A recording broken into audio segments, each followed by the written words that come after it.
السلام علیکم ورحمۃ اللہ وبرکاتہ۔ لوگ ان لوگوں کے پیچھے پڑے ہوئے ہیں جو نبی پاک کی ولادت پر خوشی مناتے ہیں اور کہتے ہیں کہ یہ سب کے سب بدعت کرتے ہیں، اور جتنے لوگوں نے نبی کی ولادت پر خوشی منائی کہا گیا کہ انہوں نے بدعت کا کام کیا، بدعت کو انجام دیا۔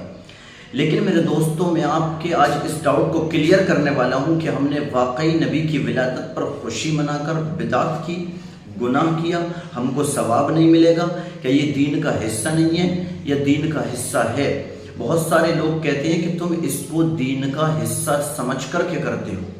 دیکھیے، سعودی میں ابھی کچھ ہی دن پہلے نیشنل ڈے منایا گیا، اور اس نیشنل ڈے پر بڑی بڑی خوشیاں منائی گئیں، بہت بڑی بڑی خوشیاں، جھنڈے لگائے گئے، طرح طرح سے راستے سجائے گئے، طرح طرح سے انہوں نے اپنے حساب سے خوشی منائی۔ تو پہلا سوال میرا آپ سے یہ ہے، کیا نیشنل ڈے پر خوشی منا سکتے ہیں یا نہیں؟ آپ کہیں گے کہ وہ یوم تاسیس کے طور پر منایا جاتا ہے، مجھے اس سے کوئی مطلب نہیں ہے۔ آپ اس کی خوشیاں مناتے ہیں، تب آپ پھر دوبارہ کہیں گے کہ ہم خوشی اس لیے مناتے ہیں کیونکہ ہم اس کو دین کا حصہ سمجھتے ہی نہیں ہیں۔ اس کا مطلب یہ ہے کہ آپ ربیع الاول کو دین کا حصہ سمجھتے ہیں، اور آپ ہی نہیں، ہم بھی اس کو دین کا حصہ سمجھتے ہیں۔ اور سب سے بڑے دین کے حصے کی بات یہی ہے کہ نبی کی ولادت پر خوشی منا لی جائے۔ کیونکہ غور سے میری بات کو سنتے رہیے، نبی پاک علیہ الصلوۃ والسلام کون ہے؟ دین کس نے شروع کیا؟ دین کہتے کس کو ہیں؟ اللہ کے احکام و فرامین پر عمل کرنے کو، نبی پاک صلی اللہ علیہ وسلم کے احکام و فرامین کو ماننے کو، اللہ کی وحدانیت کو اقرار کرنے کو، رسول پاک کی رسالت کے تسلیم کرنے کو، اور جن چیزوں کو نبی پاک نے فرمایا، جو الفاظ نبی پاک کی زبان سے نکلے وہ دین ہے۔ نبی پاک خود دین کا آغاز کرنے والے ہیں، تو جو دین کا آغاز کرنے والے ہیں اس کی ولادت پر خوشی جو منائی جاتی ہے وہ یقیناً دین کا حصہ ہے۔ ہمارے سمجھنے اور نہ سمجھنے سے کچھ نہیں ہوتا، یہ تو بہت بڑی چیز ہے، بہت بڑا دین کا حصہ ہے۔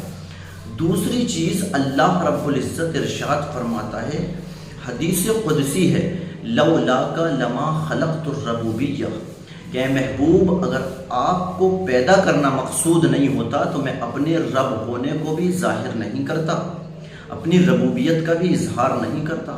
اب آپ اندازہ کریں، جس نبی کی وجہ سے اللہ تعالیٰ نے اپنے رب ہونے کو ظاہر کیا، وہ کتنا بڑا خوشی کا دن ہے۔ ایک مثال اور دیتا ہوں، شادیاں ہوتی ہیں ہمارے گھر پر بھی، آپ کے گھر پر بھی، سب کے یہاں پر ہوتی ہیں۔ لوگ گھروں کو سجاتے ہیں، گلیوں کو سجاتے ہیں، بہت ہی بڑے لیول پر ڈیکوریشن کرتے ہیں، طرح طرح سے خوشیاں مناتے ہیں۔ کہ شادی پر گھر کو سجانا، طرح طرح سے خوشیاں منانا، گلیاں راستے سجانا، اس کا کوئی ثبوت ہے؟ کسی کے پاس کوئی ثبوت نہیں ہے، کیونکہ ایسا کہیں لکھا ہوا نہیں ہے۔ لیکن خوشی کا موقع ہے تو ہم خوشی کے موقع پر اس کام کو کر سکتے ہیں، اس میں کوئی گناہ نہیں ہے۔ گھر سجا سکتے ہیں، اس میں کیا گناہ ہو سکتا ہے بھلا؟ تو جب ہم شادی جیسی اپنی دنیاوی چھوٹی خوشی پر اپنے گھر کو سجا رہے ہیں، خوشی کا اظہار کر رہے ہیں، تو وہ نبی محمد مصطفیٰ صلی اللہ علیہ وسلم کہ جن کے نام کے بغیر اذانیں نامکمل ہیں، جن کے نام کے بغیر نمازیں نامکمل ہیں، جن کے نام کے بغیر کوئی عبادت مکمل نہیں، اور دین ہی تو جن سے شروع ہوا ہے، جنہوں نے دین کا آغاز کیا ہے، جو خود کچھ فرما دیں تو وہ دین بن جائے، جن کی زبان سے کوئی لفظ نکل جائے تو وہ دین بن جائے۔ میرے دوست، تو کیا ان کی ولادت پر خوشی منانا شرک و بدعت ہو سکتا ہے؟ ایسا ہرگز نہیں ہے۔ ان کی ولادت پر ذرا خود سوچو کہ نبی پاک کہ جن کا ہم کلمہ پڑھتے ہیں، ہم جن سے محبت کا دعویٰ کرتے ہیں، تو یا تو پھر ہم کچھ جھوٹ بول رہے ہیں، محبت کا دعویٰ ہمارا جھوٹا ہے، یا پھر ہم کو نبی کی ولادت پر خوشی منانی چاہیے۔ آج ہمارے گھروں میں بچے کی پیدائش ہوتی ہے تو خوشی کا اظہار کرتے ہیں کہ نہیں کرتے ہیں؟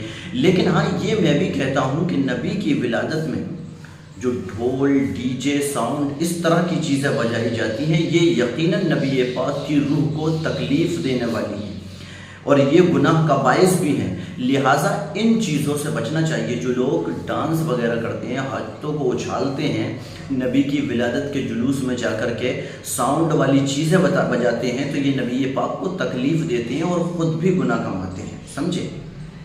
اس چیز کا میں خود قائل ہوں، اور ہمارے بڑے بڑے علماء کرام بھی قائل ہیں، وہ خود ان تمام چیزوں پر ان کا فتویٰ ہے کہ یہ سب ناجائز و حرام ہے، ڈھول ساؤنڈ والے میوزک والی چیزیں بجانا۔ کیونکہ میلاد النبی کا مطلب یہ ہے کہ آپ نبی کی ولادت پر خوشی کا اظہار کریں، گلیوں کو سجائیں، گھروں کو سجائیں، اور 12 ربیع الاول شریف کو آپ جلوس نکال رہے ہیں تو نبی پاک پر صلاۃ و سلام پڑھیں، درود شریف پڑھیں، کلمہ طیبہ کا ورد کرتے رہیں، یہ آپ کے لیے بڑے ثواب کی بات ہے۔ لیکن وہ لوگ جو کہتے ہیں کہ بدعت کا کام کر لیا، شرک کر لیا، میلاد النبی کا ثبوت کہاں ہے؟ میرے بھائی، اس میں ثبوت کی کیا ضرورت ہے؟ یعنی کہ وہ نبی صلی اللہ تعالیٰ علیہ وسلم کے جن کو اگر اللہ رب العزت کو پیدا کرنا مقصود نہیں ہوتا تو وہ اپنی ربوبیت کا بھی اظہار نہیں کرتا، اپنے رب ہونے کو بھی ظاہر نہیں کرتا، اور جب اللہ تعالیٰ رب ہونے کو ظاہر نہیں کرتا تو ظاہر ہے کہ دنیا کو بھی نہیں بنا، اور جب یہ دنیا نہیں ہوتی تو ہم بھی نہیں ہوتے، تو پھر ہمارے پاس کون سا دین آتا؟ جو آج ہم بات کر رہے ہیں کہ یہ دین کا حصہ ہم سمجھ کر کے کر رہے ہیں، تو ہم دین کا حصہ سمجھ رہے ہیں، یا جو دین ہمیں ملا ہے، یا ہم دنیا میں آئے ہیں، یا جو کچھ بھی یہ نظام کائنات چل رہا ہے، یہ سب نبی پاک کا تو صدقہ ہے۔ تو اس میں میرے دوست دلیل کی کیا ضرورت ہے؟ یہ تو ہمارے لیے بہت بڑی خوشی کا موقع ہے، ہر خوشی ایک طرف ہے، دنیا کی تمام خوشیاں ایک طرف ہیں، اور یہ خوشی ایک طرف ہے، لہٰذا ہمیں تمام ہی ناجائز چیزوں سے بچتے ہوئے نبی کی ولادت پر ضرور خوشی منانا چاہیے، ہر جائز کام کرنا چاہیے، نبی کی ولادت پر ہر ثواب کا کام کرنا چاہیے، یہی دین کا بہت بڑا حصہ ہے، اور اس کو ہم سمجھیں یا نہ سمجھیں یہ تو دین کا حصہ خود بخود ہے میرے دوست، کیونکہ یہ نبی کی ولادت سے جو جڑا ہوا ہے، کسی عام انسان کی ولادت نہیں بلکہ سید الانبیاء اور مختار کائنات کی ولادت کا دن ہے۔ ویڈیو کو شیئر کریں، جتنے بھی عشاق رسول ہیں، ملتے ہیں نیکسٹ ویڈیو میں۔ السلام علیکم ورحمۃ اللہ وبرکاتہ۔